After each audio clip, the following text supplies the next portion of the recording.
아멘, 아멘.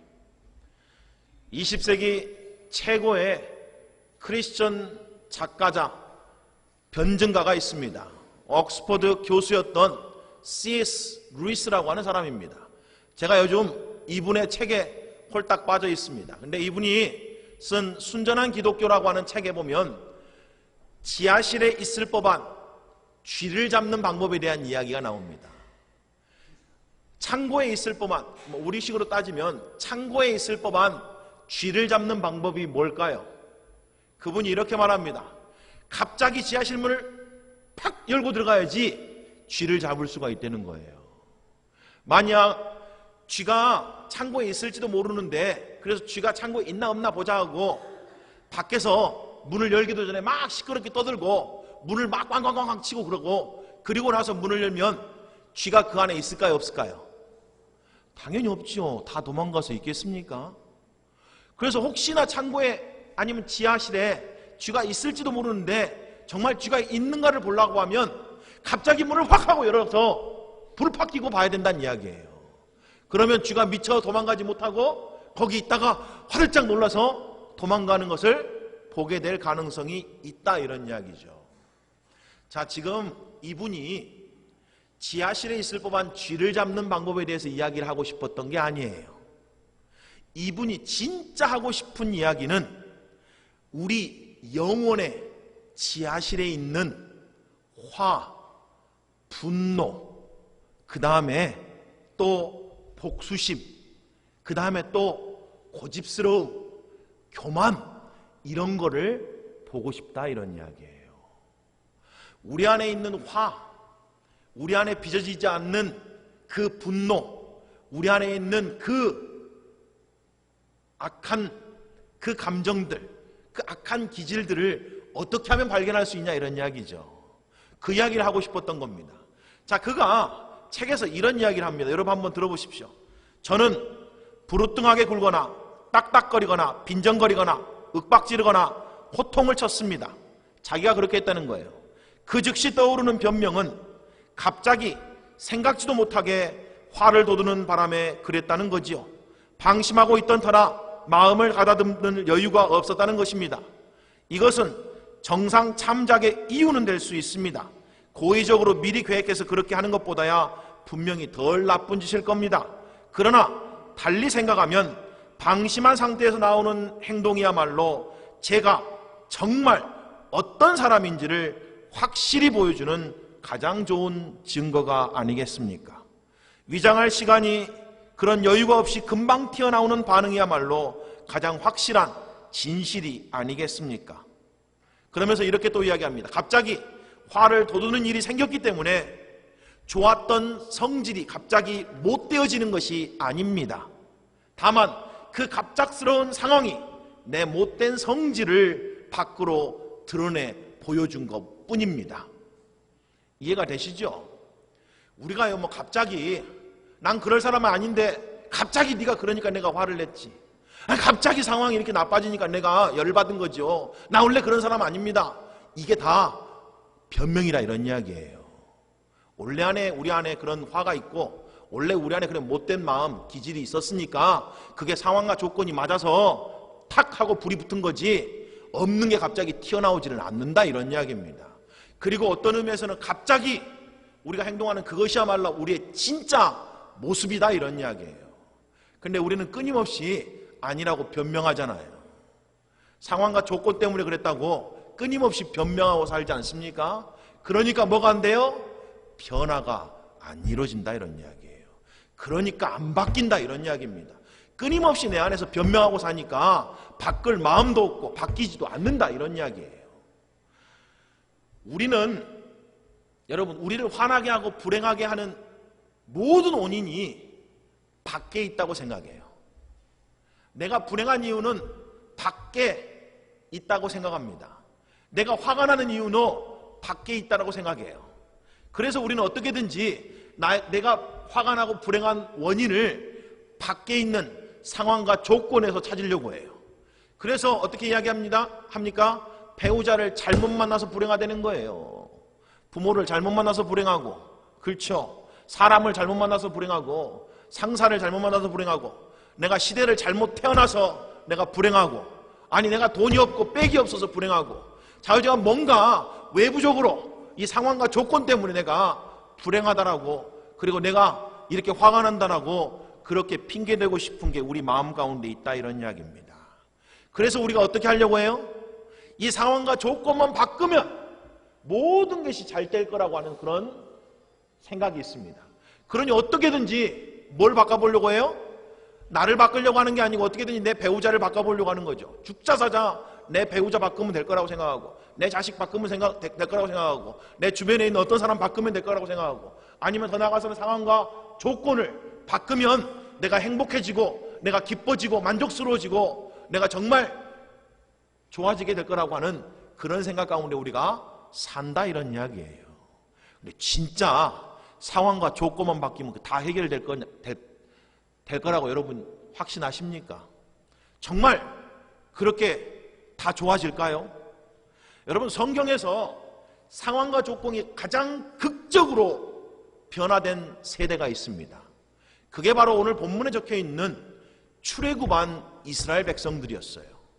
우리가 알고 있는 것처럼 출애굽하기 전에 이스라엘 백성들은 애굽 땅에서 430년 동안 노예 생활을 했습니다.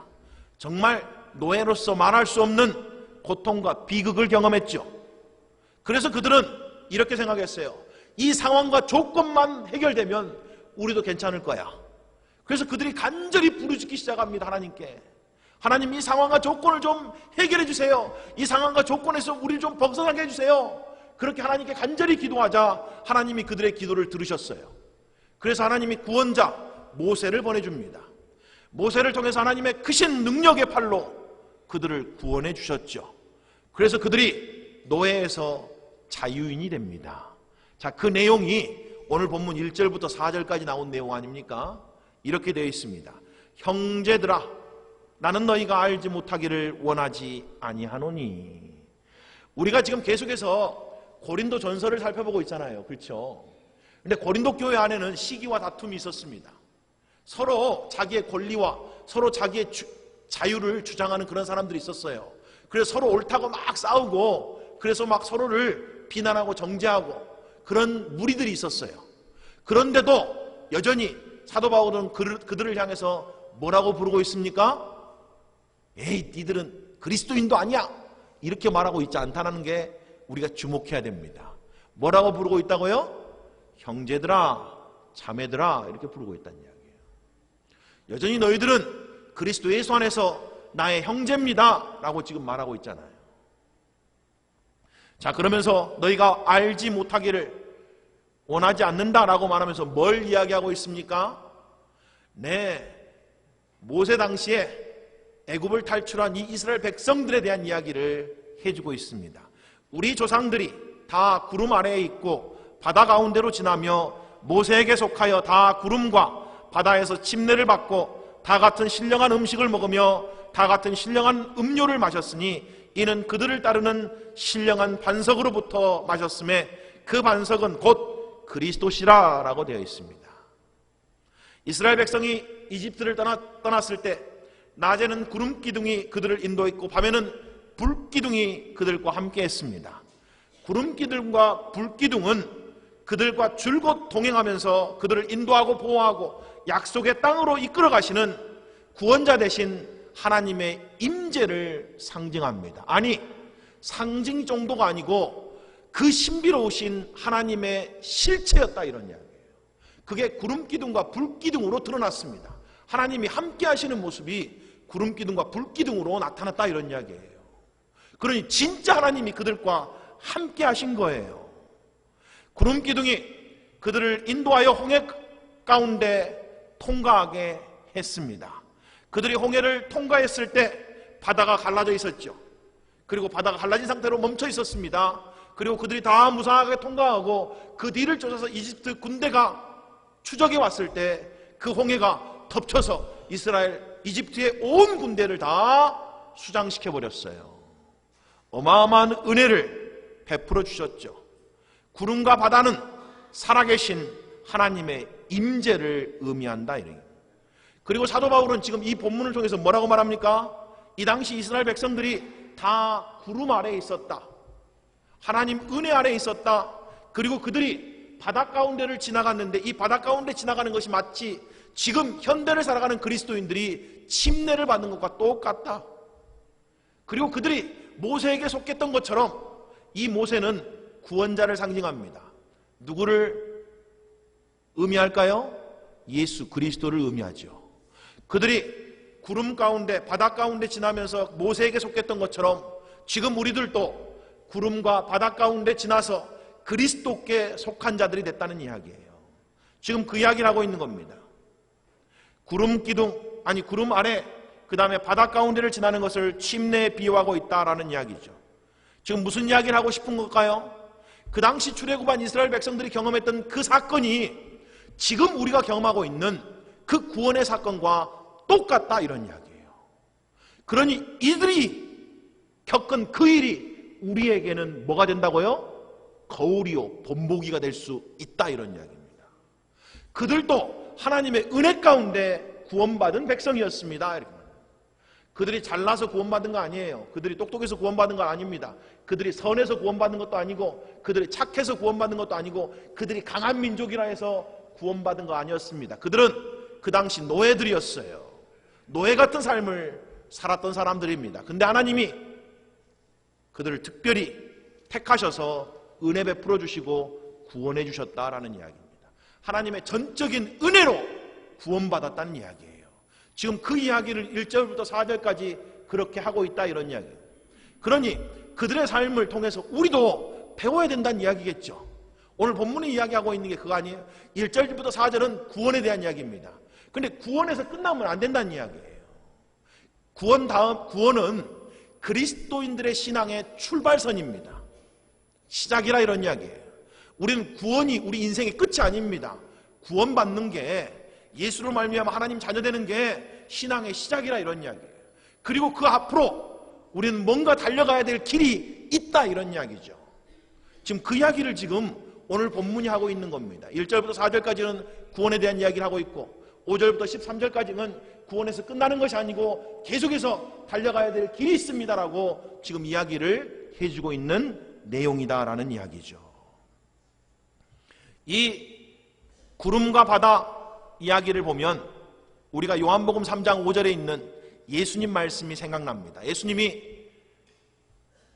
유대인의 지도자인 바리새인 또 율법학자인 니고데모가 찾아와서 예수님 어떻게 하면 구원받을 수 있겠습니까? 어떻게 하면 하나님 나라에 들어갈 수 있겠습니까? 라고 물었을 때 예수님이 해주신 이야기가 이겁니다. 예수께서 대답하시되 진실로 진실로 내게 이르노니 사람이 물과 성령으로 나지 아니하면 하나님 나라에 들어갈 수가 없다. 우리도 마찬가지입니다. 우리가 하나님 나라에 들어가려고 하면 성령과 물로 침례를 받아야 된다는 이야기예요. 톰 나이트 박사가 이 구절을 가지고 이런 이야기를 합니다. 이스라엘 자손들의 구름과 바다는 그리스도인들의 성령과 물 침례에 해당한다. 그가 하려는 말은 그리스도인들이 이스라엘 자손들과 똑같은 은혜를 받았다는 것입니다. 다른 말로 말하면 이 당시에 이 이스라엘 백성들은 우리와 똑같이 구원의 은혜를 받은 백성이다 이런 이야기예요. 지금 그 이야기를 하고 있는 거죠. 이스라엘 백성들은 하나님으로부터 많은 복을 반복해서 누렸습니다. 어디 이들이 구름과 바다 가운데 지나는 것만 은혜 받았나요? 그렇지 않죠. 그 뒤에 뭐라고 말합니까? 이들이 다 같이 신령한 음식인 만나를 먹었다라고 말합니다. 또한 이들은 다 같이 신령한 방석인 그리스도로부터 흘러나오는 신령한 음료를 나눠 마셨다라고 그렇게 말해요. 근데 오늘 본문에 보니까 이 반석이 신령한 음료가 나온 이 방석이 항상 그들을 따라다녔다는 거예요. 정말 그들은 광야 40년 동안 목말라 죽은 사람이 한 명도 없었습니다. 굶어 죽은 사람이 한 명도 없었죠. 하나님이 때마다 일마다 만나를 내려주시고 신령한 생수를 그들에게 허락해 주셨기 때문에 그렇습니다. 요한복음 6장 35절에서도 예수님이 이런 말씀을 하십니다. 예수께서 이르시되 나는 생명의 떡이니 내게 오는 자는 결코 줄이지 아니할 터요 나를 믿는 자는 영원히 목마르지 아니하리라. 예수 그리스도가 생명의 떡이고 영원히 목마르지 않은 생수라는 거예요. 그러니 오늘 본문에서 이뤘던 신령한 음식, 신령한 음료는 사실 다 누구를 가리키는 겁니까? 그리스도 예수를 가리킨다 이런 이야기예요. 그들은 홍해를 통해서 침례를 받았을 뿐만 아니라 계속해서 예수 그리스도와 함께했다 이런 이야기예요. 그런 어마어마한 은혜를, 그런 축복을 경험한 세대였다라는 그런 이야기죠. 이스라엘 백성은 그리스도로부터 신령한 음식과 신령한 음료를 끊임없이 공급받으며 살았습니다. 지금 그리스도인들도 마찬가지죠. 우리도 오직 예수 그리스도로부터 나오는 이 신령한 영의 양식과 영원히 목마르지 않는 이 생수를 끊임없이 먹고 마셔야 된다는 이야기예요. 이게 없으면 우리 영혼이 어떻게 될까요? 삐쩍 말라갑니다. 제대로 살아갈 수가 없다는 이야기죠. 제대로 된 삶을 살아낼 수가 없다는 이야기입니다. 그래서 우리가 더욱 열심으로 예배 가운데 나와서 하나님 말씀을 들으려고 하고, 그렇죠, 그리스도께 더 가까이 나오려고 하고, 그리스도를 붙들려고 하고, 그분만 신뢰하고 의지하려고 하는 그런 삶 가운데 살려고 해야 된다는 이야기예요. 사마리아 여인이 나오는 요한복음 4장에 보면 그 사마리아 여인에게 예수님이 이런 이야기를 합니다. 내가 주는 물을 마시는 자는 영원히 목마르지 아니하리니 내가 주는 물은 그 속에서 영생하도록 솟아나는 샘물이 되리라 라고 되어 있어요. 그분이 영원히 목마르지 않은 샘물입니다. 근데 그분이 어디 안에 계세요? 우리 안에 계신다고요. 구원받은 우리 안에 있다 이런 이야기. 그분이 우리 안에 계셔서 영원한 신령한 양식이 되어주시고 영원히 목마르지 않게 하시는 생수가 되어주신다 이런 이야기입니다. 근데 그 예수님을 우리 안에 모시고 있으면서도 영적으로 굶어 죽었다, 영적으로 가래서 목말라 죽었다, 이것보다 더 비극적인 이야기가 어디 있겠습니까? 그렇잖아요? 내 안에 그 양식이 있고 그 생수가 있는데 말라 죽었다? 이 얼마나 안타까운 이야기니. 어제 철로역정 세미나를 가셨습니다. 1박 2일 철로역정 하신 거 다 아시죠? 어제 철로역정 세미나가 있었는데 그 철로역정 동산을 쭉 거닐다가 한 곳에 이르렀어요. 거기 그 지역의 이름이 큰 절망의 거인이 크리스천을 감옥 안에 가둬놓은 그런 장소였습니다. 그 절망의 거인이 이 크리스천에게 이렇게 유업합니다. 이 절망의 감옥에서 빠져나온 사람은 한 사람도 없어. 여기 들어간 사람마다 다 이 안에서 죽었어. 너도 죽든지 아니면 포기하든지 해라. 이 안에서 죽든지 그냥 아니면 그렇지 않으면 그냥 네가 목숨 끊어라. 이렇게 이야기를 합니다. 가망이 없고 희망이 없다 이런 이야기예요. 근데 거기 이렇게 동상이 탁 돼 있고 이게 감옥이 탁 이렇게 만들어져 있는데 그 안에 크리스찬이 애타게 이렇게 무릎 꿇고 이렇게 동상으로 딱 되어 있는데 놀라운 사실은 뭔지 아세요? 그 감옥을 여는 열쇠가 크리스찬의 목에 매달려 있었다는 이야기예요. 놀랍죠? 아무리 큰 절망도 그 열쇠로 열고 나오면 됐다 이런 이야기예요.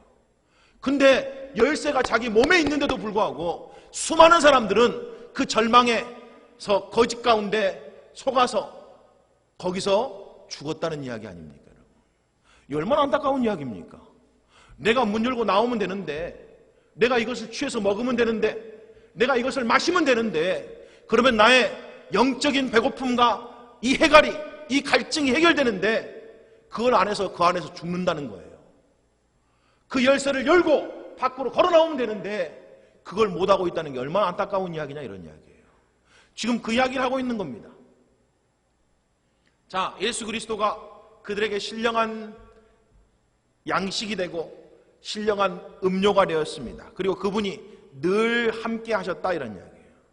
자, 분명한 것은 오늘 본문을 통해서 사도 바울은 모세 아래에 있었던 이스라엘 백성, 하나님의 백성들의 특권에 대한 이야기를 하고 있습니다. 그들이 어마어마한 축복, 어마어마한 특권을 누렸다 이런 이야기예요. 마찬가지로 예수 그리스도 아래에 있는 우리들도 지금도 어마어마한 특권과 축복을 누리고 있다라고 이야기를 하고 있는 거죠. 그래서 그들의 상황과 우리의 상황이 지금 똑같다 이런 이야기예요. 그런데 뭐예요? 그런데 어떻게 됐다는 이야기입니까? 자, 이스라엘 백성들은 그들의 모든 상황과 조건이 완벽하게 변했습니다. 그랬죠. 노예로 죽을 수밖에 없었던 이 백성들이 자유인이 됐잖아요. 이제는 마음껏 자기 마음대로 살아낼 수 있는 그런 능력, 특권을 얻게 되었다는 이야기예요. 전에는 노예로서 주인이 주는 그 음식만 먹어야 됐습니다. 그게 뭐가 됐든지 자기 마음대로 먹을 수 있는 게 별로 없었어요. 주는 것만 얻어먹어야 됐던 형편이었다고요. 그런데 지금은 하늘에서 내리는 천상의 만나를 먹는 그런 놀라운 존재들이 됐습니다. 전에는 그들이 맞아 죽을까봐 전전긍긍하며 매일매일을 살아야 했습니다. 주인이 수가 틀리면, 애굽의 주인들이 수가 틀리면 그들을 막 때려 죽여도 됐거든요. 그리고 그 노예는 주인의 것이었습니다. 물건과 똑같았어요. 사고 팔기도 하고 죽여 처분하기도 하고 주인 마음이었다는 이야기예요. 그러니 끔찍한 주인 만나고 악한 주인 만나면 하루하루가 가시밭길이고 언제 죽을지 모르는 그런 불행하고 불쌍한 그런 존재들이었다는 이야기예요. 그런데 지금은 어떻게 됐어요? 세상에 구름기둥과 불기둥, 이 땅에 어떤 인간들도 경험해보지 못했던 하나님의 어마어마한 축복을 누리고 그 안에서 보호받고 안전하게 살게 되었다는 이야기예요. 상황과 조건이 완벽하게 바뀌었잖아요. 그러면 이 정도 됐으면 이제 변화됐을까요? 이 정도 됐으면 이제 감사하고 살아야 되는 거 아니에요? 이 정도 상황과 조건이 바뀌었으면 내 안에 이제 기쁨으로 살아내야 되는 거 아니에요? 전에는 집이 좀 작고 어려웠지만 이제 하나님이 이 정도 축복해 줬으면 이제 막 감사하고 기쁘게 살아야 되는 거 아니에요? 전에는 막 좀 몸이 아프고 힘들었지만 하나님이 은혜 베푸셔서 조금 건강하게 해줬으면 이제는 조금 하나님 앞에 기쁘고 감사하며 살아야 되는 거 아니에요? 아니, 전에는 내 주변에 이렇게 저렇게 힘든 사람이 있었지만 이제 하나님이 도와주셔서 상황과 조건이 조금씩 바뀌어 나갔으면 이젠 좀 감사가 넘치는 그런 삶을, 그리고 하나님을 정말 예배하는 삶을 살아가야 되는 거 아니에요? 전에는 분명히 그 상황과 조건만 바뀌면 우리도 바뀔 거라고 믿었잖아요. 그렇게 우리가 기도했잖아요. 그런데 분명한 것은 우리가 상황과 조건이 바뀌는 경험들을 수없이 했을 겁니다. 그런데 진짜 내가 바뀌었냐고요. 여러분, 진짜 문제는요, 밖에 있는 게 아니었어요. 우리가 속고 있었던 거죠. 우리는 늘 뭐라고 말해요? 외부에 있는 이 상황과 조건과 환경만 바뀌면 내가 행복해질 거예요. 내가 기뻐질 거예요. 내가 새로워질 거예요. 늘 우리는 이런 핑계를 대고 살았다고요. 근데 놀랍게 상황과 조건이 바뀌어도 변하지 않는 게 있었습니다. 그게 뭐죠? 우리 마음이요. 우리 마음이 안 바뀌어요. 그리고 우리 마음이 안 바뀌면 아무리 상황과 조건이 바뀌어도 눈꽃만큼도 변화가 이루어지지 않는다, 이런 이야기예요. 그게 지금 오늘 본문이 말해주고 싶은 이야기예요. 이들은 어마어마한 특권을 누렸어요. 어마어마한 축복을 누렸어요. 그렇게 간절하게 부르짖어서 하나님이 그들의 기도를 응답하셔서 그들을 노예 상태에서 자유인으로 바꿔주셨습니다. 그러면 이제는 얼마나 감사하고 살아야 되냐고요. 얼마나 기뻐하고 살아야 되냐고요. 얼마나 주님 예배하고 살아야 되냐고요. 그래도 한평생 그렇게 살아도 부족한 인생 아니에요. 근데 상황과 조건은 바뀌었는데도 그 마음은 여전히 변하지 않았다, 이런. 그래서 본문 5절에 이렇게 말합니다. 그러나 그들의 다수를 하나님이 기뻐하지 아니하셨으므로 그들이 광야에서 멸망을 받았느니라. 이스라엘 백성들은 은혜로 구원받았고 다 같이 신령한 음식을 먹고 다 같이 신령한 음료를 마셨습니다. 전능하시고 좋으신 하나님께서 구름기둥과 불기둥으로 밤낮으로 그들과 함께 하시고 그들을 보호하시고 인도하셨습니다. 지금 우리도 마찬가지죠. 우리가 무슨 우리의 공로와 우리의 노력으로, 우리의 착함과 우리의 선함으로 구원받을 수 있는 사람이 어디 있습니까? 우리 다 믿음으로, 은혜로 구원받은 자들이잖아요. 그리고 우리가 구원받았을 때 예수 그리스도께서 우리 안에 내주하셔서 영원히 우리와 함께하고 계시잖아요. 그래서 그분이 우리를 지키시고 보호하시고 인도하신다라고 말하지 않습니까? 그들이 받은 은혜를 우리도 똑같이 받았다는 이야기예요. 그런데 그들의 다수를 하나님이 기뻐하지 않으셨다는 거예요. 엄청난 특권, 엄청난 은혜를 받았음에도 불구하고 예석하게도 그들은 그에 합당한 삶을 살아가지 않았다, 이런 이야기입니다. 그 결과 어떻게 되는 이야기예요? 그 결과 더 큰 약속이 있었음에도 불구하고 그 약속을 얻지 못하고 광야에서 멸망했다, 이런 이야기예요. 멸망했다라는 이 말은 구원을 잃었다, 이런 이야기가 아닙니다. 고린도전서 강해라는 책에서 데이비드 프라이어 박사가 이런 이야기입니다. 여기서는 그들의 영원한 운명에 관해서는 아무 말도 나와 있지 않습니다. 그것이 이 이야기의 요점이 아니기 때문입니다. 그러면서 이렇게 강조합니다. 어느 단계에서도 그리스도인들이 받은 구원을 잃는다거나 잃어버린다거나 하나님의 가족에서 쫓겨난다는 표현이 아니라 쫓겨난다는 주장은 나와 있지 않습니다 라고 되어 있어요. 여러분, 우리가 받은 이 구원은 영원한 구원입니다. 그래서 영생인 거죠. 우리가 영생을 얻었는데 이 영생이라는 게 있다가 없어지면 그게 어떻게 영원한 생명이라고 말할 수 있습니까? 그래서 지금 여기서 멸망했다는 말은 그런 내용이 아니에요. 은혜로 구원받았지만 그들이 뭘 못 얻었다는 이야기예요? 약속을 얻지 못하고 광야에서 단순하게 어떻게 해요? 죽었다, 이런 이야기예요. 뭐 때문에요? 죄 때문에요. 그러면 우리도 그럴 수 있다, 이런 이야기죠. 자, 여러분 한번 곰곰하게 생각해 보세요. 하나님이 이 이스라엘 백성들을 이집트에서, 이 애굽에서 건져내신 이유가 뭐예요? 광야에 살라고 하시기 위해서, 광야에 살도록 하시기 위해서 이들을 건져내신 건가요? 아니요.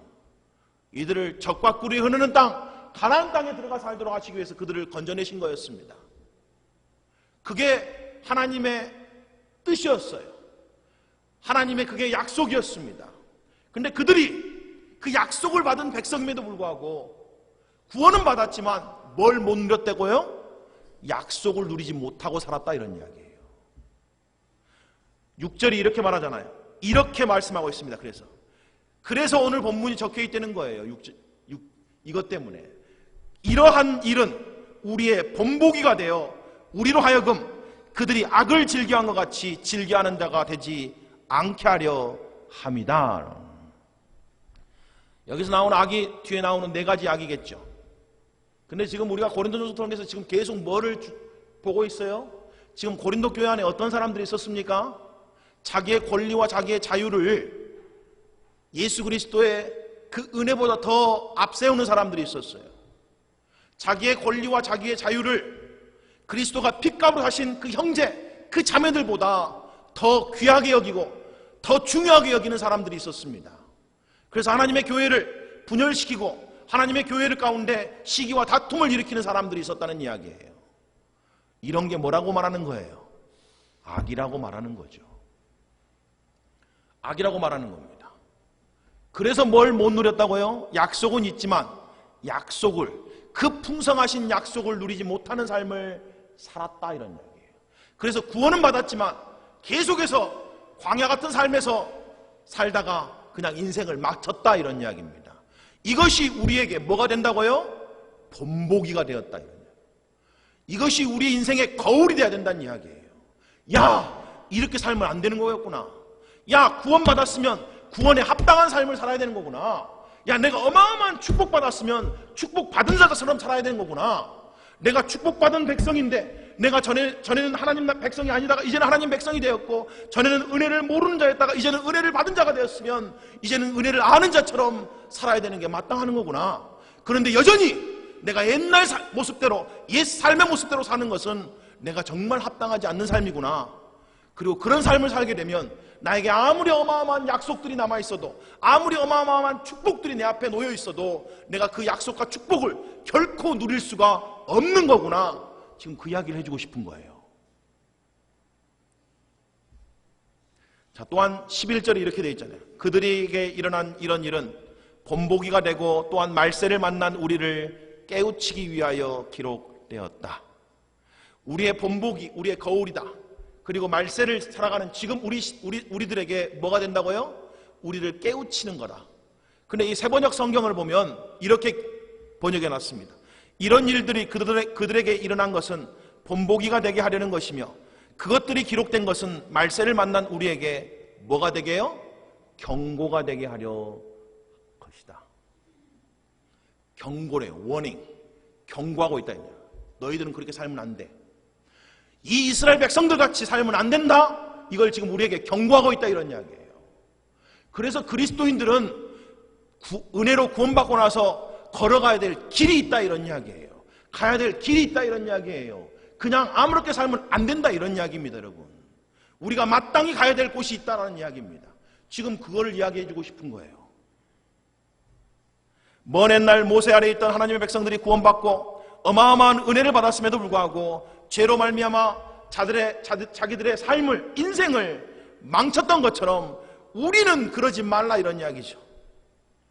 우리는 그들의 그런 일들이 거울과 본보기가 되어서 그들이 악을 즐겼던 것처럼 우리는 그 악을 즐기지 말자. 그래서 하나님이 우리의 삶을 보고 기뻐하지 않는 그런 삶을 살지 말자, 이런 이야기예요. 지금 그거 이야기하고 있습니다. 자, 그러면 이 사람들이 이 악을 즐겼던 이 악함, 이 죄, 구체적인 죄가 뭐죠? 4가지가 나오잖아요. 본문 7절부터 10절까지. 그들 가운데 어떤 사람들과 같이 너희는 우상 숭배하는 자가 되지 말라. 그들 가운데 우상 숭배자가 있었는데 너희들은 그러지 말아라, 이런. 기록된 바 백성이 앉아서 먹고 마시며 일어나서 뛰논다함과 같으니라 라고 되어 있어요. 이 내용은 출애굽기 32장에 나와 있는 이야기입니다. 모세가 시내산 꼭대기에서 하나님을 만나고 있을 때 모세가 너무 늦게 내려오니까 그들이 야야야야, 하나님 다 어디 가셨나 보다. 모세도 어디 갔고, 야 제발 우리를 인도할 신을 좀 만들어주세요, 이렇게 말해요. 그래서 보이는 하나님을 만들어요. 그게 금송아지였습니다. 하나님 아닌 것을 하나님이라고 여겨서 그 금송아지 앞에서 절하고 예배하고 먹고 마시고 뛰어놀았다, 이런 이야기예요. 그걸 가리켜서 뭐라고요? 우상숭배다라고 말해요. 하나님 아닌 것을 하나님같이 여기는 거 있잖아요. 하나님이 어떤 분이에요? 생명의 근원이잖아요. 하나님이 축복의 근원입니다. 그래서 하나님 아닌 것을 하나님같이 여긴다는 말은 이런 이야기예요. 어떤 것을 하나님이 아닌데 어떤 사람이나 어떤 물건이나 아니면 어떤 성공이나 어떤 명예를 거기에서 나의 모든 생명이 오는 것처럼 여기고 거기서 나의 모든 축복이 오는 것처럼 여기면 그것을 하나님같이 여긴 거예요. 그걸 가리켜서 성경이 우상숭배다라고 말합니다. 그거 없으면 죽을 것 같고, 그거 없으면 정말 비참한 것 같고, 그거 없으면 안 될 것 같고, 그거 없으면 너무 슬프고, 이런 것들이 실상은 내 안에서 하나님 만들고 있는 것들이라, 이런 이야기예요. 너희들은 그러지 말라, 이런 이야기예요. 그러지 말라. 그 우상 앞에서 먹고 뛰고 떠놀다, 이거는요, 그것에 온통 내 인생이 매여 있어서 그게 없으면 슬프고 그게 있으면 막 기쁘고 뛰놀고 이런 거잖아요. 똑같잖아요. 그 앞에서 기쁘고 막 뛰놀고 그게 안 보이면 막 너무 슬프고 너무 괴롭고 그게 안 이루어지면 너무 아프고 막 어쩔지를 모르겠고 그게 좀 좋아지면 엄청 기뻐하고 이런 삶을 살아가는 게 지금 우상숭배 아니에요. 근데 여러분, 하나님은 영원히 변함이 없는 분이에요. 하나님은 어제나 오늘이나 영원히 동일하신 분입니다. 그래서 하나님 안에 사는 사람들은 사실은 영원히 뭐 해야 돼요? 동일해요. 그래서 항상 기뻐하고 항상 감사하는 거예요. 왜요? 하나님이 영원히 동일하셔서 나를 변함없이 사랑하시는 분이니까요. 하나님은 우리를 사랑했다 안 했다 이런 분이 아닙니다. 우리를 영원히 사랑하시는 분이에요. 그래서 그 안에 있으면 우리가 동일한 삶을 살게 된다, 이런 이야기예요. 자, 그 다음에 뭐라고 말합니까? 또 그들 중에 어떤 사람이 음행하다가 하루에 23,000명이 죽었나니 우리는 그들과 같이 음행하지 말자라고 되어 있습니다. 이는 민수기 25장에 나오는 이야기입니다. 시딤에 있을 때 모압 여인들과 어울리기 시작합니다. 모압 여인들과 막 음행을 저지르기 시작해요. 먹고 마시고 놀고 막 난잡하게 어울려 지냈습니다. 그러자 이 모압 여인들이 자기들이 섬기는 신 앞에 가서 제사를 지내는데 이스라엘 백성들이 쭉 따라가서 지들도 같이 제사 지내고 같이 예배드리고 있는 거예요. 이게 여기서 말하는 음행입니다. 실제적으로 음행한 거죠. 그리고 또 나오는 이야기가 뭡니까? 그들 가운데 어떤 사람들이 주를 시험하다가 뱀에게 멸망하였나니 우리는 그들과 같이 시험하지 말자. 그들 가운데 어떤 사람들이 원망하다가 멸망시키는 자에게 멸망하였나니 너희는 그들과 같이 원망하지 말자라고 말합니다. 민수기 21장에 보면 이스라엘 백성들이 원망하는 내용이 나옵니다. 하나님을 시험하는 내용이 나오죠. 이 시험과 원망이 같이 붙어 있습니다. 항상 하나님을 시험하는 사람들은 항상 뭐래요? 원망해요. 하나님을 시험한다는 게 뭔 말일까요? 하나님의 능력, 하나님의 선하심, 하나님의 좋으심을 안 믿는다, 이런 이야기예요. 항상 이런 거예요. 아우, 진짜 하나님이 나를 돌봐주실까? 아우, 진짜 하나님이 나를 도와주실까? 아우, 진짜 하나님이 나를 인도해 주실까? 아우, 진짜 하나님이 내 문제를 해결해 주실까? 이게 하나님을 시험하는 겁니다.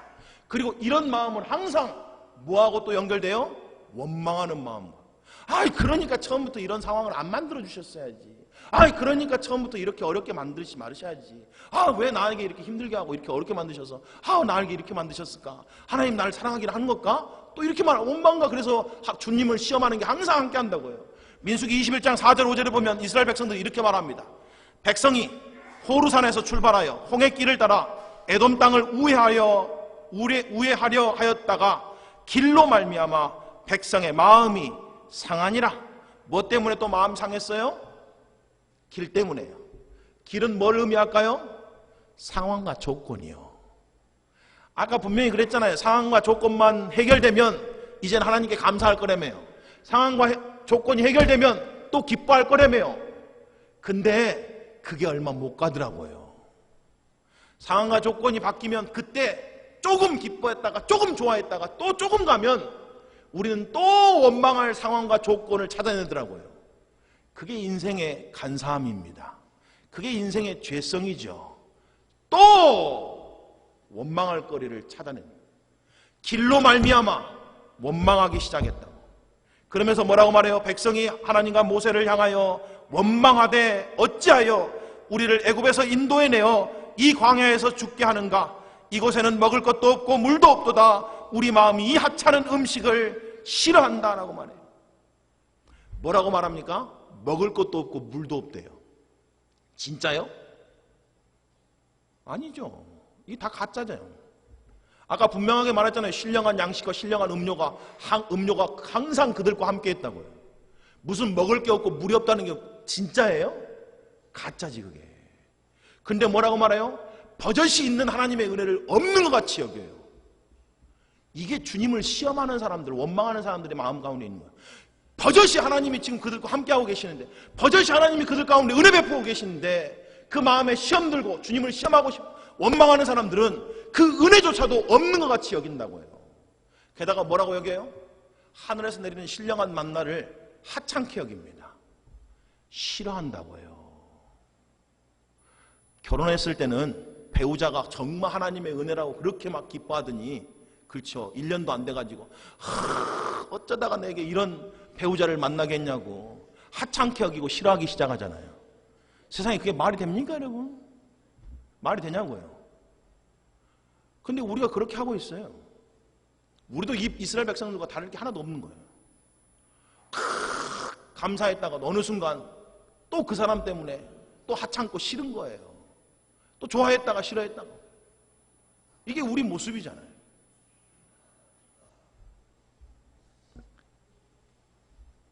노예에서 자유인이 되었지만 상황과 조건이 완벽하게 변한 것을 경험했지만 여전히 그 안에 불평거리, 원망거리를 만들어내는 이들의 모습. 그러니 상황과 조건이 바뀌어도 내 마음이 바뀌어 있지 않으면 눈꽃만큼도 변화하지 않았다, 이런 이야기예요.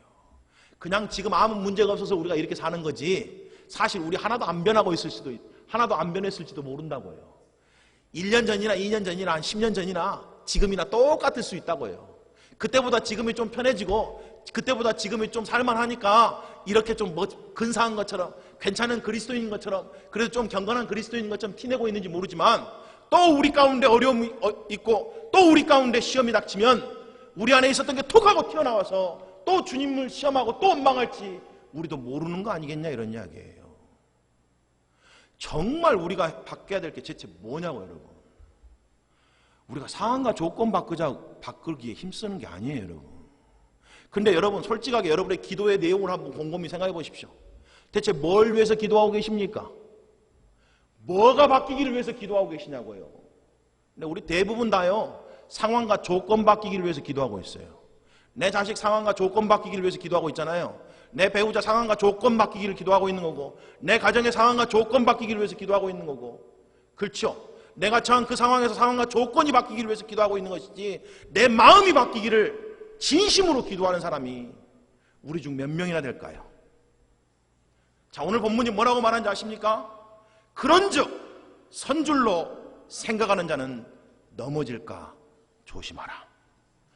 여러분, 선줄로 생각한다는 게 대체 뭔 말일까요? 선줄로 생각한다는 게 이런 거예요. 이 정도면 괜찮아. 그게 섰다라는 말의 의미입니다. 야, 내가 그리스도 안에서 이 정도 바뀌었으면 꽤 괜찮은 사람으로 바뀐 거죠. 아니, 내가 이 정도 살면 그래도 꽤 괜찮게 선량한 사람으로 바뀐 거 아니에요?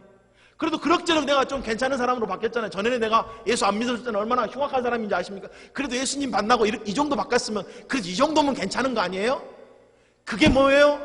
선줄로 생각하는 거예요. 그리고 선줄로 생각하는 순간 우리가 어떻게 됐다고요? 넘어졌다고요, 이미. 사실은 이 정도 괜찮아 이러면 이 정도 괜찮아 라는 수준에서 우리는 우리 마음대로 삽니다. 이 정도 괜찮아 라는 수준에서 우리는 우리의 정욕대로 살아요. 우리의 욕심대로 살아요. 그래놓고도 계속해서 뭐라고요? 괜찮대요, 이 정도면. 아, 이 정도면 괜찮지. 아, 이 정도면 그래도 훌륭한 그리스도 아니에요? 아, 그래도 이 정도면 괜찮은 그리스도 아니에요? 아, 이 정도면 그래도 하나님이 나를 기뻐하실 그리스도 아니에요? 아, 이 정도면 됐으면 됐죠? 이게 선줄로 생각한다는 말입니다. 만약에요, 제가 제 지금의 신앙생활을 이 정도면 됐어 라고 생각하는 순간 저는 넘어져 있는 겁니다. 야, 내가 이 정도 목사면 됐지. 아, 내가 이 정도 신앙생활 했으면 됐지. 아, 내가 이 정도 그리스도인의 삶을 살면 됐지. 내가 이 정도 믿음과 인내를 갖고 살면 됐지. 이런 순간 나는 넘어져 있는 거라고요. 지금 그 이야기를 하고 있는 겁니다. 여러분은 여러분의 신앙의 수준에 만족하십니까? 더 높은 수준의 믿음, 더 높은 수준의 그리스도인이 되라. 사실은 그 이야기예요. 그 이야기 하고 싶은 거예요. 여러분, 하나님이 우리에게 원하시는 건 다른 게 아니에요. 내가 온전하니 너희도 온전해라, 이런 이야기예요. 하나님이 원하시는 수준이 그 수준입니다. 그래서 우리 모두는 다 그리스도를 닮아가는 삶을 살아야 된다고요. 그 이야기를 하고 있어요.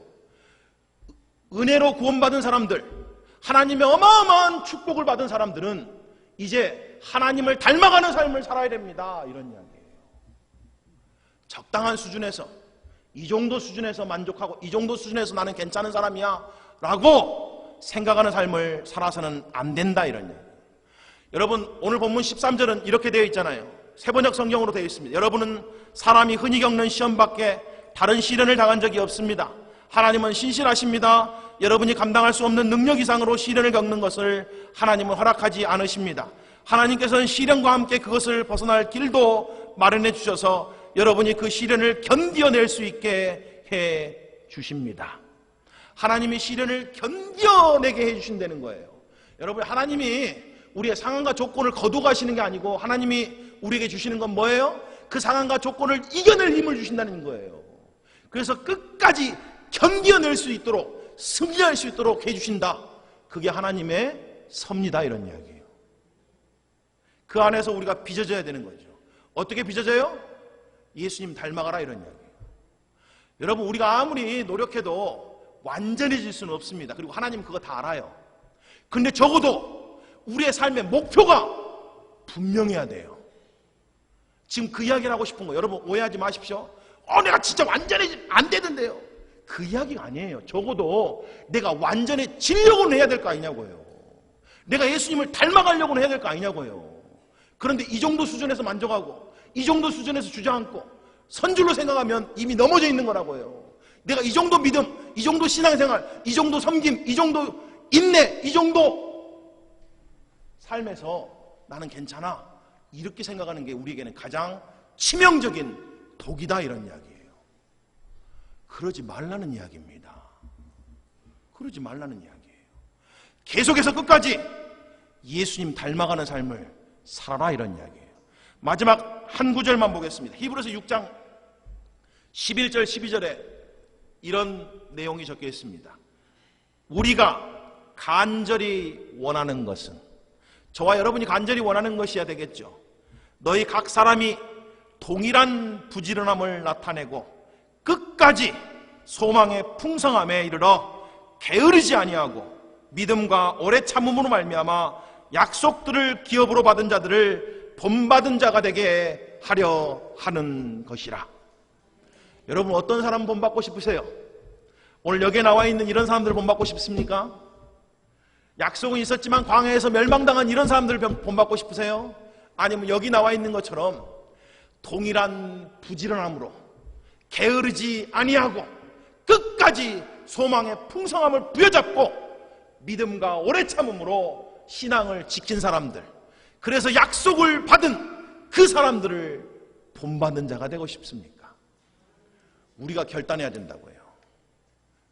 우리가 오늘 기도하고 나아가야 됩니다. 하나님이 우리를 광야 가운데로 부르신 거 아니에요. 하나님이 우리를 풍성한 삶으로 부르셨습니다. 젖과 꿀이 흐르는 땅으로 부르셨다고요. 중간에서 주저앉는 자가 우리는 아닙니다. 뒤돌아서는 자도 아니고 뒤로 물러설 자들도 아니에요. 하나님이 쟁기를 잡은 자들이 뒤돌아서는 걸 기뻐하지 않으신다고 그랬어요. 우리가 믿음의 시작을 했으면 끝까지 주님 바라보고 주님을 닮아가는 삶으로 앞으로 조금씩이라도 한 걸음 한 걸음 전진해 나가야 된다, 이런 이야기예요. 그 이야기를 하고 있는 겁니다. 저와 여러분이 그와 같은 삶을 살아가시기를 주님의 이름으로 축복합니다. 아멘. 우리 다 같이 일어나셔서 함께 찬송하시겠습니다.